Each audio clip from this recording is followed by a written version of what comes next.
अस्सलाम वालेकुम व्यूवर्स, उम्मीद है कि आप सब खैरियत से होंगे। तो आइए अपने प्रोग्राम का आगाज़ करते हैं। अस्सलाम वालेकुम डॉक्टर साहब। वालेकुम अस्सलाम वरहमतुल्लाहि वबरकातुहू। अच्छा डॉक्टर साहब, आज हमसे किसी व्यूवर ने सवाल पूछा था, अशाते इस्लाम में औरत किस हद तक हिस्सा ले सकती है? बिस्मिल्लाहिर्रहमानिर्रहीम। अस्सलाम वालेकुम व्यूअर्स। जैसे कि मैं पहले भी कह चुका हूँ कि औरत जो है उसके हवाले से हमारा जो नज़रिया है अमूमी तौर पर वो ठीक नहीं है, और औरत के बारे में हमारा तो यही है कि बस वो कमरे में बंद कर दी जाए और उसको बाहर निकलना ममनू है। जबकि इस्लाम जो है उसको अपने सतर के साथ, पर्दे के साथ निकलने में किस तरह की ममानियत नहीं करता, बल्कि हर एक्टिविटी जो एक मर्द कर सकता है उसको औरत सरंजाम दे सकती है, लेकिन उसके लिए वो हालात और वाक़यात होना बड़ा ज़रूरी है ताकि वो अपने काम को बेहतर तरीके से सरंजाम दे सके। हम जब देखते हैं कि नबी अलैहिस्सलाम ये दावत और तबलीग का काम, जैसे आप देखते हैं आजकल तबलीगी जमात वाले जो हैं उनकी औरतों की जमातें भी निकलती हैं, तो ये ऐसे अपनी तरफ से मनगढ़ंत बात नहीं है, बल्कि अशात इस्लाम जो जैसे कुरान मजीद में अल्लाह ने कहा कि उम्मत वुस्ता हमें कहा गया है, और हमारी जो सबसे बड़ी खूबसूरती बयान की गई मुसलमान उम्मत की वो अमर बिल मारूफ और नही अनिल मुनकर है। और ये किसी को अच्छाई का हुक्म देना और बुराई से रोकने के लिए कोशिश करना, ये समझ लें कि सिर्फ मर्दों पे फ़र्ज़ नहीं है, ये औरतों पे भी वैसे ही फ़र्ज़ है जैसे मुसलमान मर्द के ऊपर वाजिब है।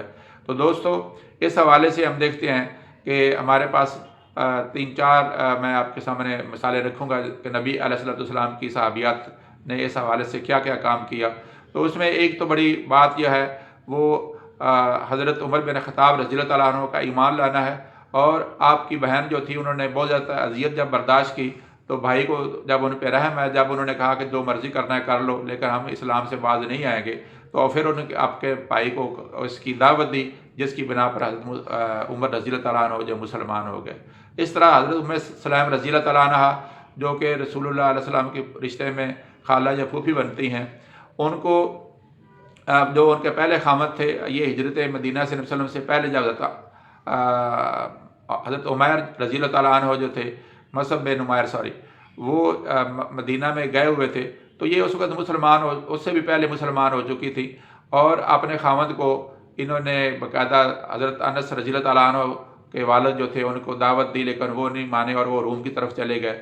और उसके बाद आपने हज़रत अबू तालहा से निकाह इस बुनियाद पे किया कि अगर तुम मुसलमान हो जाओ तो फिर मैं आप तुमसे निकाह कर सकती हूँ। चुनाचे वो उनके साथ बड़ा खूबसूरत वाक़यात आपसे इंशाल्लाह किसी और नशिस्त में बयान करेंगे डिटेल से। तो वो भी मुसलमान हो गए, और वे जो बैत उक़बा सानिया जिसके बाद नबी सल्लल्लाहु अलैहि वसल्लम ने मदीना हिजरत का फ़ैसला किया था, उसमें आप और आपके खामद जो थे वो उन नकीबों में शामिल हैं। इसके अलावा दोस्तों, हमें देखते हैं कि हज़रत अकरमा बिन अबी जहल जो हैं, उनकी मिसेस जो उम्मे हकीम थी, खालिद बिन वलीद रज़ियल्लाहु तआला अन्हु की जो मशीरा थी, उन्होंने अपने खामद को बहुत ज़्यादा दावत दी और फिर नबी सल्लल्लाहु अलैहि वसल्लम से उनकी इजाज़त लेके अपने खामद को वापस ले गया, और इस तरह अकरमा बिन अबी जहल जो थे वो बाद में आके मुसलमान हो गए।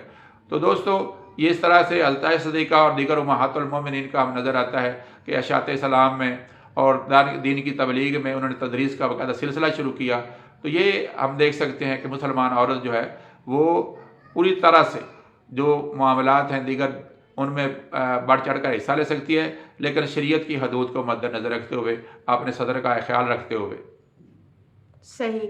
उम्मीद है व्यूवर्स आज का प्रोग्राम आपको पसंद आया होगा, और मज़ीद आपके कुछ सवालात हैं तो कमेंट बॉक्स में लाजमी मेंशन कीजिएगा, हम आपको उसके भी जवाब देंगे इंशाल्लाह। तो इंशाल्लाह जल्दी आपसे नेक्स्ट प्रोग्राम में मुलाकात होगी। अल्लाह हाफ़िज़।